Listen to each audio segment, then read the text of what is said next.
Howdy, and welcome back to WWE. We're going to take a look at the Monday Night Raw following up behind WrestleMania 41.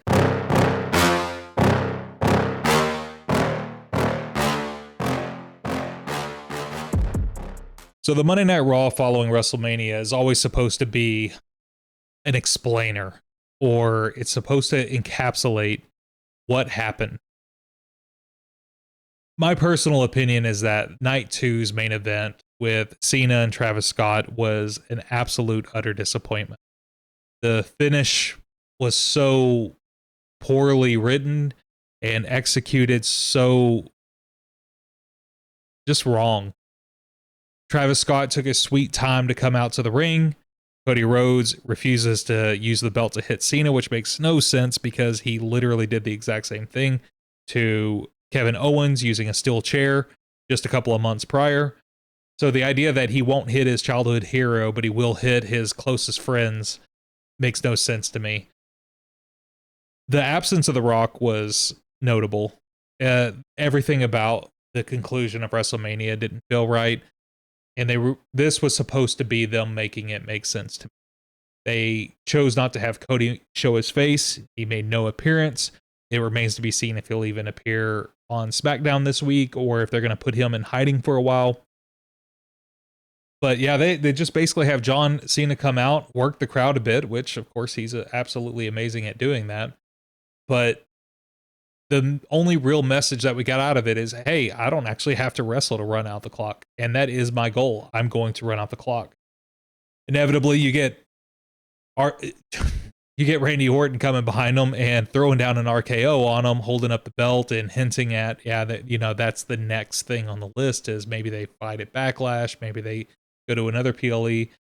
But I can't help but do the callback to a couple of years ago. Randy Orton was in a title match and he slapped the referee to get himself disqualified and just smiled and basically left as a title holder. So the idea that you're going to put John Cena in the ring and have him run his mouth about, I don't actually have to wrestle, I can just run out the clock and leave, and then put him with the same person that basically got himself DQ'd so he could just retain the title. I feel like they're already hinting at where they're trying to go with that story. And I don't know that I care. I know Randy Orton has 14 championships, and he's the obvious person that might be chasing Cena towards trying to get number 18, or at least trying to tie him at 17. But we all know they're not going to drop the belt to Randy from Cena. It's just not going to happen. It does too much damage to the story that they've spent all this time creating. So ultimately, I don't care. I just simply don't. My interest is pretty close to zero. I feel like they dropped the ball so hard at WrestleMania. They're going to have to do a lot of work to pick it back up. The absence of The Rock makes no sense. It almost feels like they're trying to write him out of the story as though he was never a part of it. And I don't care about the Cena farewell tour. The audience listening to the fans, they're constantly cheering and booing Cody. I have no idea where that's at. I don't know how much of this is strategically planned or not, but I think the overall message is that the fan base seems to be rejecting some of what they're being shown. But there's also a significant portion of people that just want to see the greatest hits be played again, and that's what they're into. So we'll see where it goes. But my hype meter's pretty low for the entire Rock storyline and the Cody storyline. The only thing that I'm hoping to really get out of this is I want to see Cody Rhodes come back as something dark. I know he's always emulated his look after Homelander, and I think it's time, or I don't want to say that definitively, but it might be time to pull the trigger and just turn him into something truly evil. Maybe at some point we believe John is the good guy after all. I don't know, but no real hype to see Randy Orton taking on John Cena. John Cena's certainly not at his prime. Randy Orton isn't either, but he's at least able to still perform at a decent level. So I'm not looking forward to that match being anything spectacular. I don't believe the story run up to it is going to make sense. So yeah, don't care.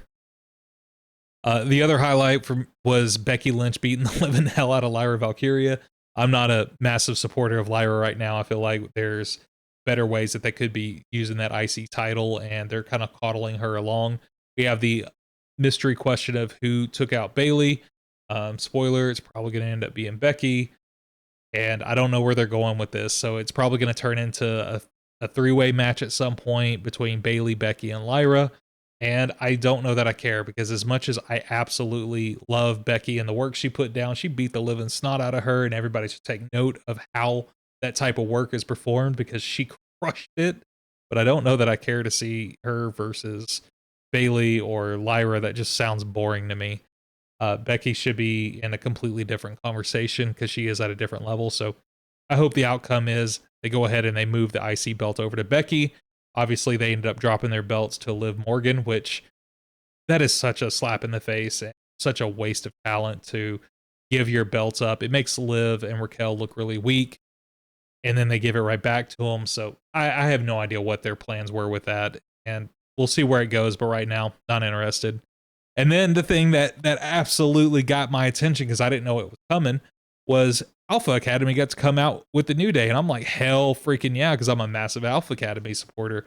But what did they do? They didn't even get to the start, and they basically said, no, we're not going to do a match. And then Rusev comes out and beats the living hell out of everybody, making Otis and Tozawa look like paper.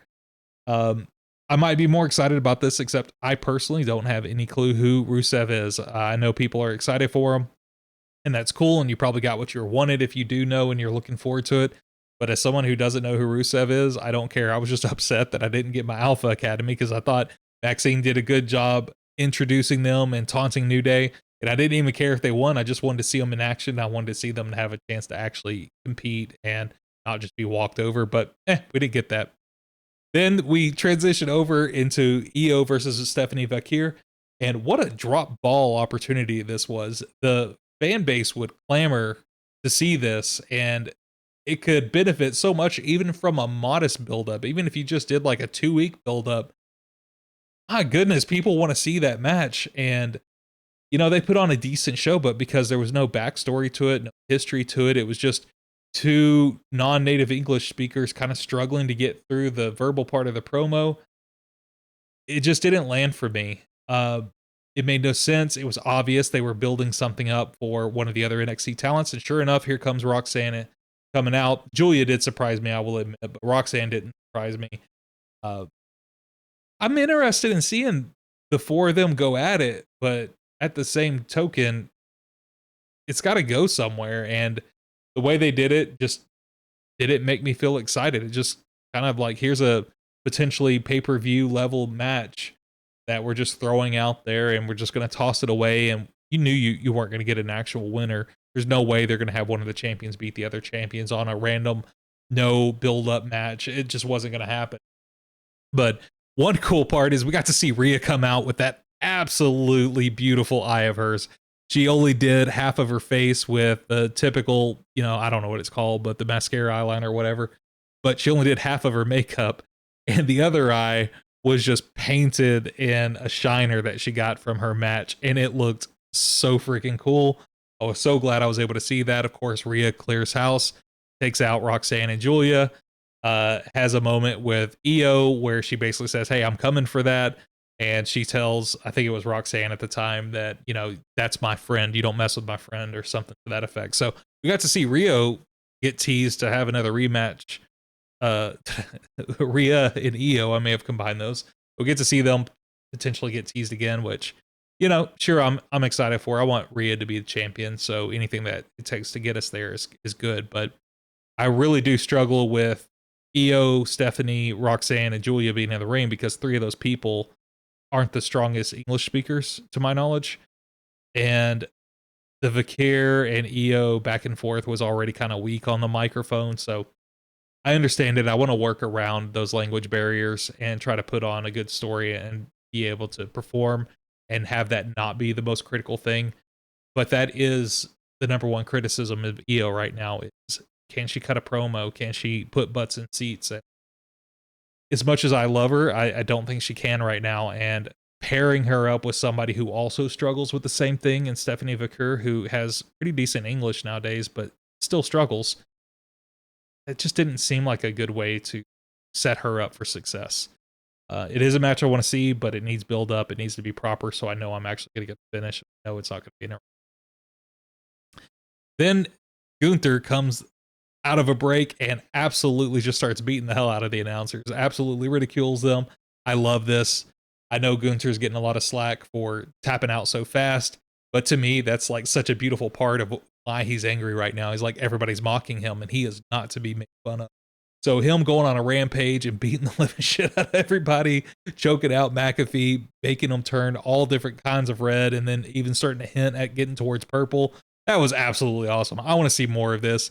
I will call out that Jay didn't bother saving the announcers. Nobody did. So I don't really know where they're taking Gunther or who his opponent's going to be, but I love me a pissed off Gunther, so I am 100% here for it.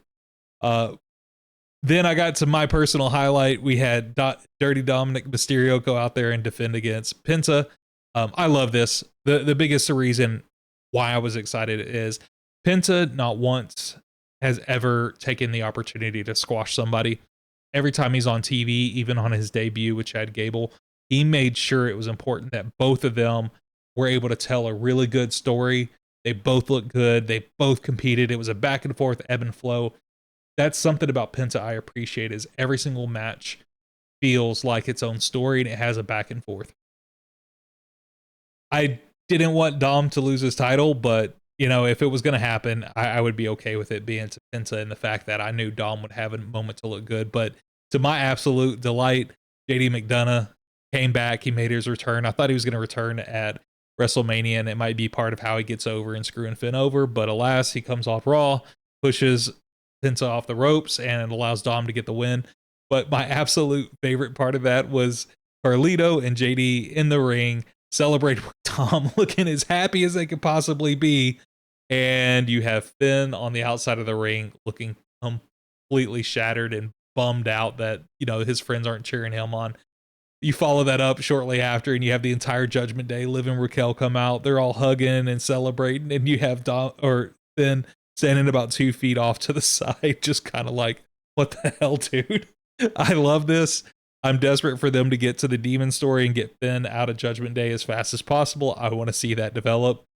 But my goodness, they just made me keep laughing at the whole situation. Dirty Dom is an absolute gift, and it's amazing to me how big of a smile he can put on my face with hardly doing anything at all. So I loved it. I loved it. I loved it. I'm glad JD's back. He earned my respect so much from his injury. If y'all don't know, not only did he break some ribs, he actually pierced his lung. So definitely a recovery there. But so excited to see him back. I would love to see him and Dom kind of go on a run. Not necessarily as tag team partners, but they can individually still stand out while helping each other. So I'm really excited for that. But then we get to Seth and Paul and CM Punk and Roman Reigns, and ultimately the big reveal is Braun Breaker. I admit I had some theories on where Seth and Paul were going to go. I did predict that Seth and Paul were going to walk out of WrestleMania together. However, I did think that was going to be at the behest of working for The Rock and just fulfilling their duties. I was genuinely surprised to see that they appeared on Raw and they seemed to be in lockstep with each other. I was expecting them to be almost like, you know, catty, you know, coworkers and not really excited to be there with the other, and they just had to because they're getting paid to. So that kind of bummed me out that my little theory about the working for The Rock doesn't really seem to be panning out. Not to say they can't get there eventually, but at least for right now, it doesn't make sense. But it still doesn't make sense to me. Why on earth is Paul Heyman with Seth? What value comes out of that? Seth is already one of the best talkers in the game. Paul is best utilized with talent that struggles on the microphone. I don't know how they can uplift each other. Braun Breaker, it makes sense to pair him up with them in the sense of they're trying to elevate him to the next level and they want to make sure that he stands out.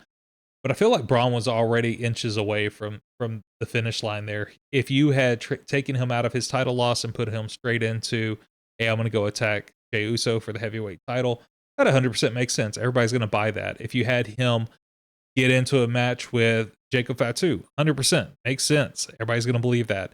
You put him in a match against Roman Reigns, maybe that makes slightly less sense, but it's not far off. Everybody wants to see it. Spear versus spear, and it's intensity versus intensity. Like, let's bring it. I've been really impressed with Braun. His mic skills are improving, in my opinion, but his in-ring performances, every time I think that we've kind of maxed him out on what he's able to offer, he proves me wrong. He takes it up a notch, and I'm just constantly impressed with him. So I'm excited to see him into a bigger storyline, but at the same time, why? And that's probably the theme of not just the WrestleMania conclusion, but the follow up to Monday Night Raw. Why? I don't feel like I understand what they're trying to do or the why behind it. And my ability to suspend my disbelief or to enjoy the theater is feel like everything always has to make sense. I'm a big fan of the absolute best villains are the ones that you can look at their justifications and go, yeah, I can understand that. I can see why they came to that conclusion. I can see why they're upset. And it's that why that drives everything. And right now, I don't know why. I am at a loss for why. So they've got a job to do. They've got to explain it to me what they're trying to achieve, where they're trying to go with it, because this ain't it right now. Monday Night Raw after WrestleMania is usually part of them kind of elaborating and explaining why they did certain things, and they just completely skipped that step and went to the next thing. And I gotta admit, I'm feeling a little bit disappointed. The first half of night 2 at WrestleMania was incredible. Some of the absolute best matches. The finish to night 1 was incredible. Man, it just went nowhere. So that's it. That's my take on the Monday Night Raw following WrestleMania. Let me know what you think. Let me know if you completely disagree with me. Let me know if you thought everything was completely hype, if you're on board.